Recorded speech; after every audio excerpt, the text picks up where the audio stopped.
Hey guys, Drifter here. Today I've got a video for you about create a class and pick 10 in Call of Duty Black Ops 3 if you haven't already heard elsewhere, or by the obvious title of this video. The ever so popular pick 10 system is back in Black Ops 3 almost exactly as it was in Black Ops 2. Relatively few changes. That was by far the favored perk system. AW had pick 13, which was a good idea with the exception of the fact that almost everybody got rid of all their kill streaks just so that they could load up on perks or guns or whatever. But score streaks are not a part of the pick 10. Score streaks, and yes, score streaks are completely separate. You have to take 3 of them each time. You don't get the opportunity to throw them away, and you have to pick or get the option to pick up to 10 things to carry with you. You can carry up to 2 of each perk with wild cards. You need a what is it, like a perk 1, perk 2, and perk 3 wild card, whatever. You can carry 2 of each perk. You can carry up to 4 grenades. Typically it's 1 tactical and 1 lethal, but with wild cards you can carry more. 2 guns, primary and secondary. You can do primary gunfighter if you want 2 guns, or it's essentially overkill or whatever that is. But the big difference now is that attachments are a little different, especially on the primary weapon, a little bit on the secondary. We talked about this before, but the optical attachments are removed and they are in their own little category. Like you just have one little block or section just for optical attachments, and then you have a big section for all other attachments.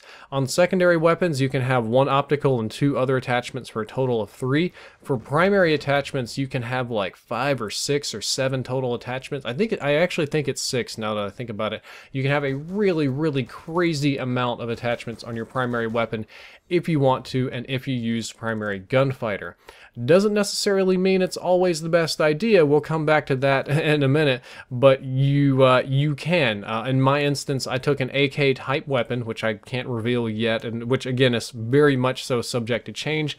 I put a red dot sight on it. I put like long barrel on it. I put rapid fire on it. I put a foregrip, a stock, extended mags, quick draw. I just loaded it down with as many attachments as possible. And while it was nice to have that, the only thing I ended up being left over was 2 slots. It used 8 out of 10 of my slots, and I just ran 2 perks in this gun with an absurd amount of attachments. No grenades, no secondaries, no nothing. Didn't really work out all that well. Other people had more perks and more gear, and to be honest, you don't really need that many attachments on your gun. It's nice to have, but you don't absolutely have to have that many attachments. It's not essential. As I've discussed in previous videos, the guns and variants that you can create from Gunsmith load into create a class as block weapons. So like, let's say I created this insane AK variant with 7 attachments or whatever on it, just maxed it out. Like, this gun is tricked out. It weighs like 100 pounds. Thank God I'm cybernetic so I can lift it, and I call it like the Beast or whatever, and I name it and I save it and I put my camo on there.